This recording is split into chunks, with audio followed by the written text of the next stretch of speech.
grace because he is just that good. Now, it's kind of rough in here tonight, but I'm going to loosen you up. Say, TT going to loosen me up. Yes. All right. I came to destroy the devil. I came to destroy the lies that the devil been telling you. That you ain't worthy. That you ain't good enough. Because God's hand is on you. So if God's hand is on you, nothing and no one can defeat you. And y'all done missed that already. Somebody was supposed to get that in your spirit.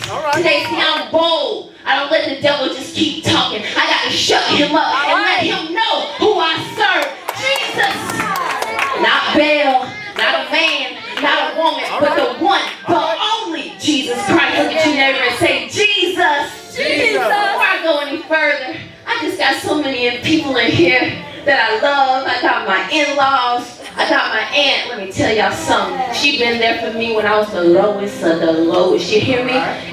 Even when I messed up so many times, even when I wouldn't listen to her, Tiara, you know you need to stop doing that. Tiara, you need to be in a better crowd. Tiara, you know you need to stop partying and doing your work. And I was hard-headed and wasn't listening. She was still there for me. I love that woman. She took me as her own daughter. Do y'all understand that? When my mom was an addict and couldn't take care of me, she took in that way. To take care of a wild child, somebody who was living a reckless lifestyle because I did not know who I was, but God sent her to help me. If I didn't have her, Lord knows. But I just wanted to say that I also got a safe teacher here. Isn't that beautiful? She really loves to teach. She loves Saint like it's her own child. So I'm just so blessed to have them. I got Miss Margie here too. And I love y'all, but I just wanted to say thank y'all for coming. Thank you so much. Praise God. But anyways, if you allow him, if you are open tonight and not look at me, that's right, but look at God, Jesus can do all those things I just told you. He will be there for you. He will help you. You can depend on him more than anyone else. Anyone else. Think of the person that you love the most. You can depend on Jesus more than that person. When everybody else talking about, oh, she a drug addict. Oh, she just a hoe. Or, Jesus said, nah, I see greatness. I see beauty. Even though you're broken, if you allow me, I can make you whole. Do y'all want to be whole tonight? Can you get outside of yourself tonight and allow God to do what he needs to do? He'll give you everything you need. But what I need to tell you is you got to really want a relationship with Jesus. I could go on and on and on, and it'll go through one ear and out the other if you don't really want him. If you don't desire a relationship with him. If you don't have the discipline to pray to him a little bit, to read a scripture for 5 minutes or stand on one scripture, start somewhere. If you don't have that desire, then it means nothing. Look at your neighbor and say, do you have the desire? Do you have the desire? Because if not, it ain't going to mean nothing. That's right. Say, Jesus is my right-hand man. Jesus. Now, I may have confused some of you because I started off speaking of God's hand, right? I told you to say God's hand is on you. And then I ran right into Jesus being your right-hand man. Why did I do that? Because I want you to know that God's hand is what we are in. Do you understand? He is the creator. He created us. You understand? So we are in his hand. That means he covers us no matter what is happening. Even when we go through things, he gives us an outlet to get out of that situation if we allow him. If we're trying to do right, he will give you an escape route if you are open to it. You understand what I'm saying? Now, I said that to say this. Jesus is your right-hand man because of what he did on the cross for us. When he bared all our sins, when he bared all our guilt and shame, whatever it was, now, once he died and resurrected, he is on the right hand of God. Do you understand what I'm saying? He is sitting on the throne at the right hand of God. So this signifies the authority and sovereignty that both Jesus and God had. Say, Jesus is my right-hand man. Jesus is my right-hand man. Correct me if I'm wrong, but usually if a person of a high rank puts someone on their right hand, they give them equal honor with themselves and recognize them as possessing equal authority. Do you understand what I'm saying? And that's what God did for Jesus when he died on the cross for us. He gave him equal authority. And then that is what Jesus is doing for us because he intercedes for us. What does that mean? He stands in the gap for us. He prays our prayers to God because there's only one way to the Father, and that's through Jesus Christ. Do you understand what I'm saying? So check this out. When you're disobeying God, when you're running from God and you know he's knocking on your door and you know you're doing things that you're not supposed to do, God wants to take his hand off of you sometimes because yes, God is a God of love, but he also is a God of war. And sometimes he gets mad. And sometimes he's like, my kids will not listen to me. So Jesus like, hold on though. Guess what they're going to be in a few years? Just give them a little bit more time. This is just a present. They got to go through their growth. Please don't take your hands off of them. And God is like, okay, because he's that compassionate. He's that loving. You got to understand that you got somebody up there working for you. When even God says, I'm sick and tired of them. Jesus says, give them one more chance. They're going to get it right. Do you understand what I'm saying? Say, Jesus is my right-hand man. Jesus is my right. So after Jesus died for our sins, I just told you, he rose again. And God exalted Jesus above all. Above all. In Ephesians 1:19-21, it says, Jesus is seated far above all principality, all authority, all power, all dominion, every name being named, not only in this world, but also in the world to come. Oh my, that really makes me feel happy. That gives me great news because Jesus has power over all. And if Jesus' spirit is in you, that means you have power as well. That means you have authority as well. That means you have strength as well. And where are y'all at tonight? Y'all ain't got no power. Y'all ain't got no authority. All right now, so like I said, now let me just get to the word and then get out your way. So I'm coming out of Isaiah 41. I want to start at the second half of 9 and read 10 as well. I'll let you get it for a minute. Isaiah 41, 9-10. And it says, this is God speaking. For I have chosen you. For I have chosen you and will not throw you away. Don't be afraid, for I am with you.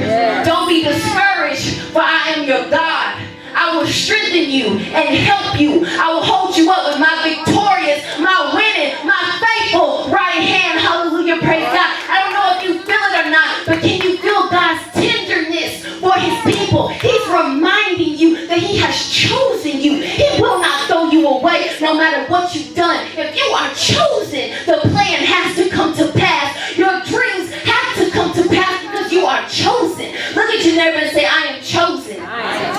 You can feel his determination to help his people. Can I work the verse real quick? Say, God's hand is on me.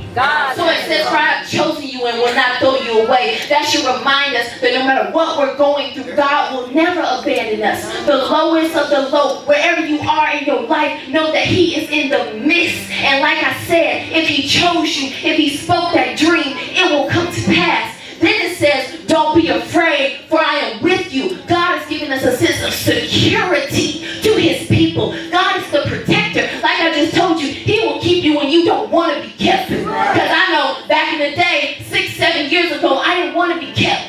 Put myself in dangerous situations.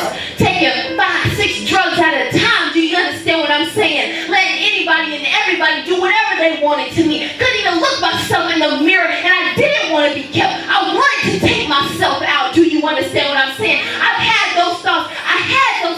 But then God kept me. He kept me because he had his hand on me for a reason. And I'm sure some of you can relate. You put yourself in dangerous situations. You wanted to take yourself out, but you couldn't take yourself out because God had better for you. He had a better purpose for you. He said, if you're having those thoughts, you won't take yourself out because I'm going to make sure somebody helps you. Somebody calls at the right time. You pick up that stuff. You get sent to the hospital at the right time. I almost drained myself to death. And my aunt is right there to testify my junior year. If God wanted me out, if his hand was not on me, I would have been dead. Some people get alcohol poisoning and never wake up. It may not mean nothing to y'all, but he saved my life. You understand what I'm saying? That's why I praise him the way I do. Y'all ain't got to be hyped like me. But if you knew where I've been, if you knew what I've done, if you knew what he delivered me from, then you would understand. I woke up in that hospital. My aunt was the first person I saw. I said, oh, she about to get me tonight. I'm cussing out everybody. I'm doing all these crazy things. And I still didn't learn my lesson then because that song is so true. It starts in the inside. God saved me, but I still went back to doing the same old thing. Still drinking all the time. I didn't really get into drugs, like serious drugs, till college. Starting cocaine and popping ecstasy, tripping on acid. How can I do all of these things at the same time and not die?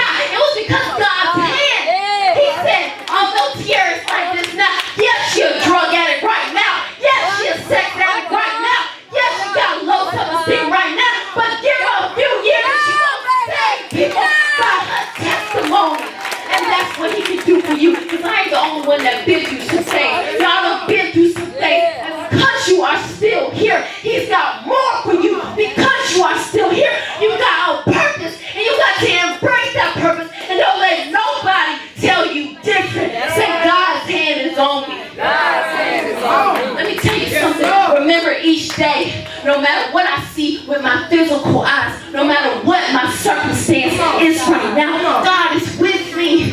He is in the midst. Make no mistake, he said in his word that he is with you. That means he is there. You may not feel him. You may not even know what to look for. But if you keep searching for him, and what I mean is if you keep praying to him, if you keep trying to get into his word, if you keep trying to do your best, he will reveal himself in a way where you will know it was him because you prayed for it. Do you understand what I'm saying? Because you know your demons. You know the things you battle with, and he knows too. So he will show you, and you will say, whoa, that was God.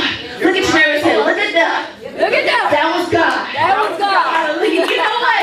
If you let him down, I'm trying to tell you, I see greatness in all of y'all, but it's a wall that's just trying to block. And Lord, you got to break this wall down. You got to destroy this wall. This word will save somebody's life up in here. If you allow it, he will ignite a fire, a determination, a drive in you that no one or nothing can burn out. Look at your neighbor and say, you can't burn out my fire. You can't burn out my fire. Nothing can burn out my fire. Nothing can burn out my fire. Say fire. Fire. All right, I got somebody with me now. The next verse says, don't be discouraged, for I am your God. So God is telling us we should be calm in our chaos. We should be calm when things aren't working out the way we thought they would be. We should be calm in our setbacks because we know that he is our God. So although our setback is for a greater comeback, if I just keep on pulling, if I just keep on pushing, he will open the door for me that no man can close. Hallelujah. Praise God. I feel his spirit in this place. And also, this is for your haters. He said, don't be discouraged, for I am your God. And you should not feel intimidated by your haters and by your enemies. Listen, I don't care what they say about you. I don't care what kind of plots they try to, or schemes they try to trap you in. Understand, if God's hand is on you, then they can't hurt you. You understand? Sure, they can talk about you. That's cool. That's more advertisement. You understand what I'm saying? Sure, they can talk, but they can't hurt you unless you're focusing on it. It's all about your focus. It's all about where your mind is every day. What are you thinking about all the time? You got to think about your thoughts because it's that serious. You understand what I'm saying? I used to let every thought that come to my mind just linger. Oh, I ain't worth nothing. Oh, God, I can't do this or I can't do that. And finally, I'm like, I don't want to live that way no more. I want to think positive thoughts. I want to think God thoughts so that God things can manifest to me. Because if all I'm saying is I'm not nothing, then that's what you're going to get. It's nothing. Oh, no good people. Nobody loves me. And all you're going to get is nobody loving you. And then people could love you, but you're so blind to the fact that you will miss something so good right in your face because you don't feel loved. That you don't feel wanted. Does anybody hear me up in here? Yes. I read in a book once that life is 10% what happens to you and 90% how you react to it.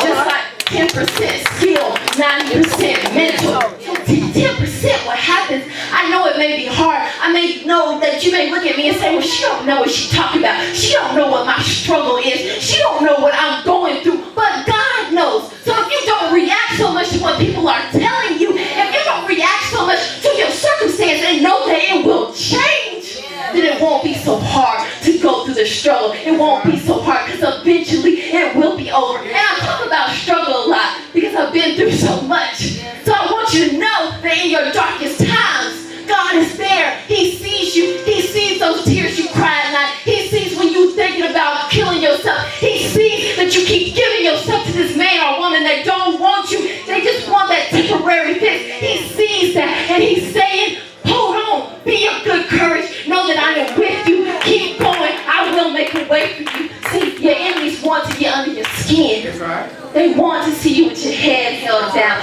They want you looking busted and disgusted. Do you understand what I'm saying? But if you keep doing you, okay? If you keep looking good and feeling good and smelling good and riding good, and also if you keep loving them when you see them, hey girl, what up, bro? You know what I'm saying? And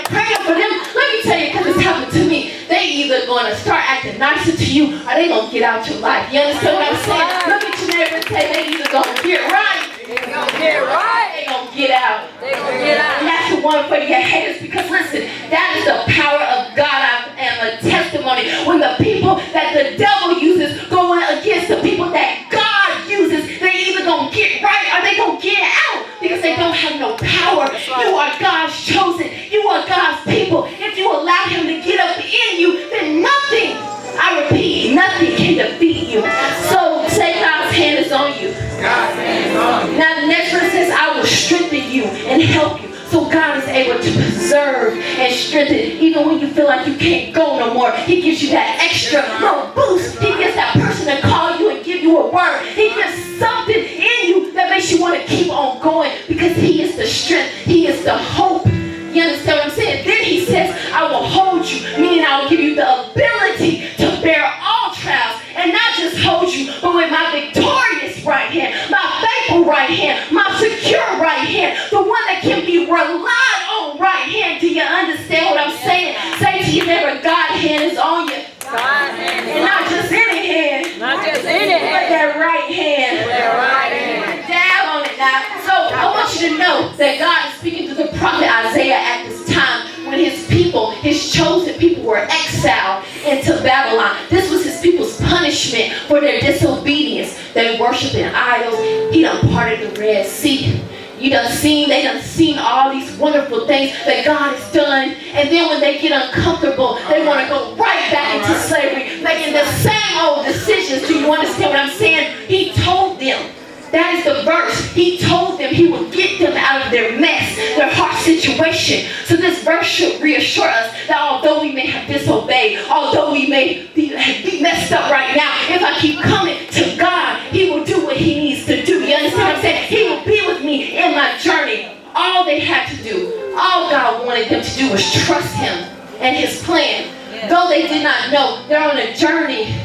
They're on a journey. They don't have much. They're just trying to follow the Spirit of God, but yet they are so scared of losing everything. When they were in Egypt, they were comfortable. You understand what I'm saying? Even though they were slaves, they had food, they had water. You understand what I'm saying? But now we're walking on this journey and we don't have much. How is God going to supply this? He told us to trust him, but it's so hard to trust him when my circumstance is not changing. How can I trust him when these bills are coming against me? How can I trust him when I'm a single mother or father? How can I trust him when I've lost so much? But that's what God is saying today. No matter where you are, trust him and his plan. Worship God and God alone. That means no more going back to the idols you used to worship. And I don't even mean the gold ones or the wood ones. It could be a man, it could be a woman, it could be an addiction, it could be anything. Whatever you are putting before God, tonight has to be the night that you stop worshiping that you give God a little bit more time than what you've been doing, because he's worthy. All that he's done for you, you got to give him a little bit more time. Even if it's just 5 more minutes. I'm trying, God. I'm going to try, God. Say I'm on a progress. I'm on the progress. In my process. In my process. Hallelujah. No more praying to guys that can't hear, feel, and that don't have any power whatsoever. Like I told you, there is only one God and one way to God, and that's through Jesus Christ. And this one is for the record. No more fearing that if you leave them friends, that man or woman, that old mindset, that addiction, and follow God, that you will be leaving one bad situation and going into another. The devil is a liar. It won't be easy, let me tell you. From somebody who used to be an addict. It won't be easy to let go of them things. Them drugs gonna be calling. My sister knows, she been there. Them suicidal thoughts may come. You understand what I'm saying? Them men and that women may be looking fine and you want to get up in that, but you got to say no. That's right. My life is too valuable. I can't do this. Because you have to let go of your old ways. It's a process, but you have to be determined to let go no matter what happens, because God wanted me to tell you this. It will be better to die to your flesh. So that means saying no. And saying no sometimes requires, you're going to feel a little pain when you say no. You're going to let that one walk by, but you really want that one. You want to take that one home tonight, but you got to say no. I really want to take this shot, but I know I'm an alcoholic and it's going to turn into 5 or 6 or 7 more shots. I really want to snort this coke, but I know that I'm going to keep on snorting it up until my nose bleeds. You understand what I'm saying?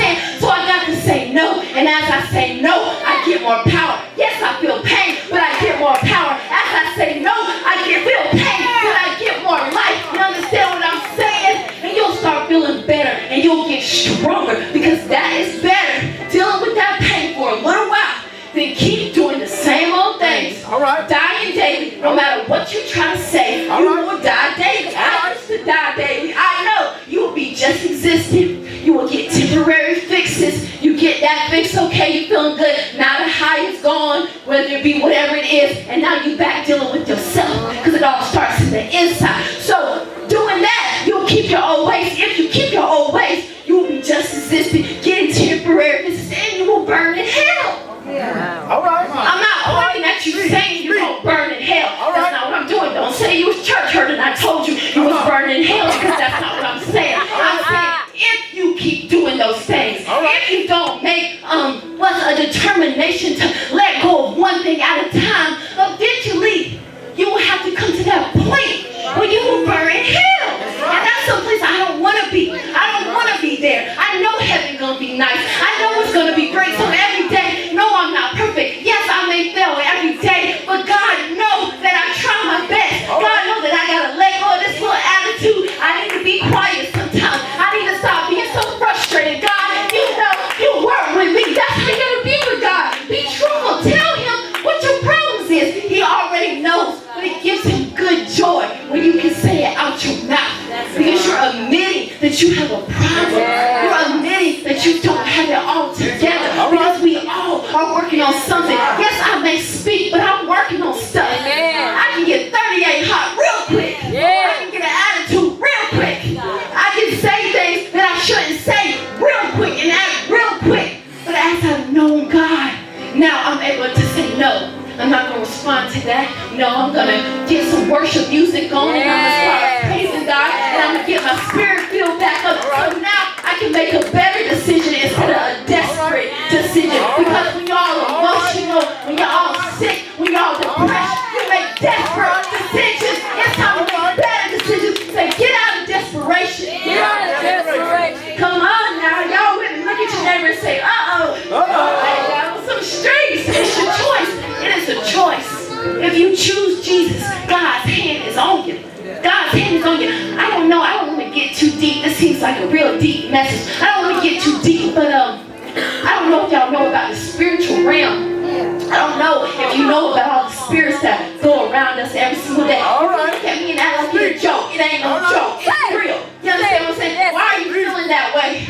Come on. Because you got some spirits in you that you probably shouldn't have in you. You understand what I'm saying? I've been there. I know. Why am I feeling this way? Why am I making stupid decisions? Why am I making impulse decisions that cause so much hell? Because I got all of these spirits in me. You understand what I'm saying? But once you recognize those spirits, you can rebuke those spirits. You can destroy those spirits. You understand what I'm saying? But before that, I don't know why I got from that. What I'm saying is, if God took his hand off of you, you would be open to so many things that you don't realize, because it's the unseen world.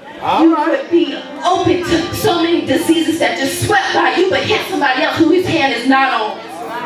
You would be open to accidents on the road that hit somebody else, but his hand is on you. So he delays you so you don't get in that accident. But somebody else gets in that accident because his hand is not on you. Y'all don't hear me. Y'all don't understand. If he took his hand off you, would you wake up tomorrow?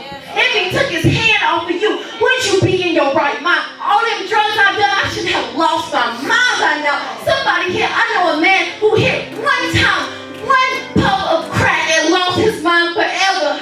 I've tried crack and I still got my right mind. I've tried all those drugs and I still got my right mind. It's because God's hand, his hand covers, his hand protects, his hand fills you up, his hand covers you from all that mess. Although we go through mess, it would be way worse if his hand was not on you. That's what I'm trying to say. Look at your neighbor and say, God's hand is on you. Now, I know I'm talking about the right hand of God a lot, so no disrespect to my left-handed people up in here, but I'm trying to show you the power of his right hand. You understand what I'm saying? And I'm trying to show you the power of Jesus sitting at the right hand of God. That means you got so much power up there working for you. That means you got so much favor up there working for you. If you could just embrace it. If you could just really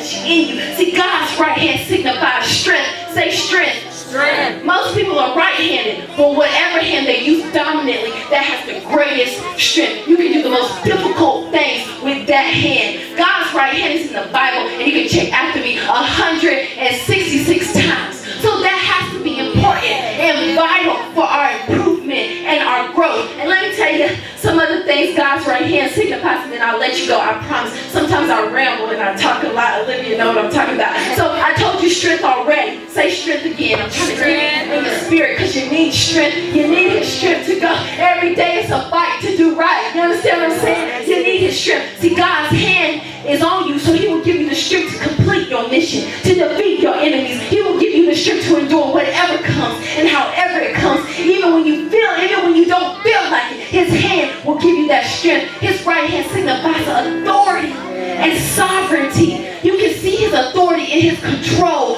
over his creations and how he made everything with his hands.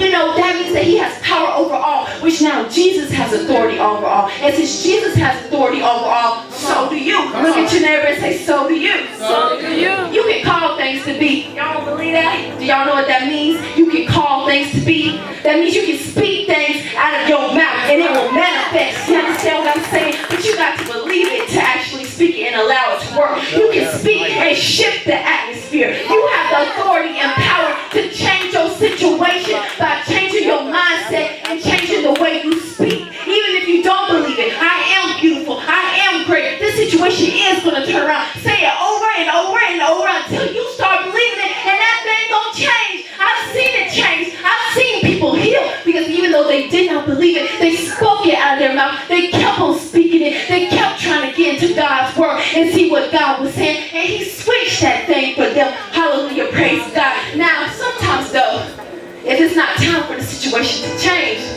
because sometimes it's not time for the situation to change, only God knows. He will give you the authority to feel better about it and accept it. Say it is what it is. It is what it is. And then when you are ready, when you have learned all you need to learn, that's when he'll take you to the next level. Because we're going level to level every day. We're learning, we're growing. You understand what I'm saying? Say God's hand is on you. I'm almost done. Don't dial out now. I'm almost done. God's hand signifies blessings, rulership, a refuge, a place of safety, honor, redemption, fullness, and most of all, salvation. Now, if you have accepted Jesus, then you have all of these things working for you. Like I said, you just have to embrace it. Look at your neighbor and say, embrace your power. Embrace your Embrace your authority. Embrace your greatness. Embrace your greatness. And if you haven't accepted him, then you have all these things waiting for you. He is open. He is ready. But he wants to do it. You to do it freely. You to accept him freely. He don't want to bribe you to do it. He don't really want to break you down. But if he got to break you down, if you're that valuable, then he will do that to get your attention. You understand what I'm saying? Say, Jesus is my right-hand man. Jesus is my right And hand this is man. where I'm going to end it all. This is where, if you ain't heard nothing else,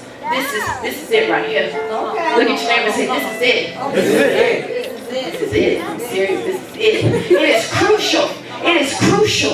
Y'all screaming, YOLO, oh, we only live once. That devil is a liar. You got another life in heaven. You don't live no once. You may live once on this earth, but I hope you know you ain't going to be buried in the ground and then that's over. No, you got another life, and it's either heaven or hell. You understand what I'm saying? So it's crucial to be on the right hand of God for your eternal destiny. Think it's a game if you want. I'm trying to tell you, think it's a game if you want. Say it. You want to be on the right hand of God. In Matthew 25, 32 through 33. Listen to me now. Jesus said, all nations, all people, Buddha, whatever you believe in, whatever, atheists, whatever it is, all nations, all of them, everybody will be gathered in his presence. Everybody will be gathered in Jesus' presence. And he gonna separate the sheep from the goat.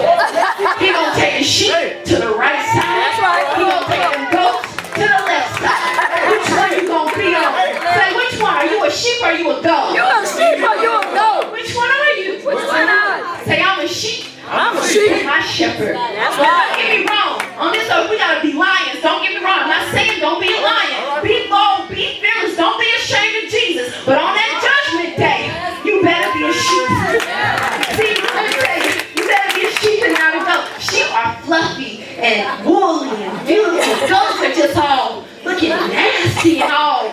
They just look so nasty to me. Sheep are dependent on their shepherd. That's right. Yeah. Jesus is the great shepherd, so he tends to us. He leads us. He keeps us safe. Goats want to do their own thing. They're independent. They want to do destruction and destroy everything in their path because the goat tenders actually follow the goats. But the sheep are led by their shepherd. You understand what I'm saying? See, shepherds protect their sheep from their environment, whereas the goat tenders protect their environment from the goats because they will eat and tear up everything in their path. They will eat boo-boo, they will eat trash, they will eat everything. You understand what I'm saying? But sheep like to eat that green grass in the pasture. You don't want to be no goat. They got the look, you look at a goat when you get home. They got them demonic eyes and they looking all nasty and stuff. And you want to be a sheep when the shepherd come, y'all. When it's all said and done, you want to be a sheep. The moral of the story is choose Jesus today.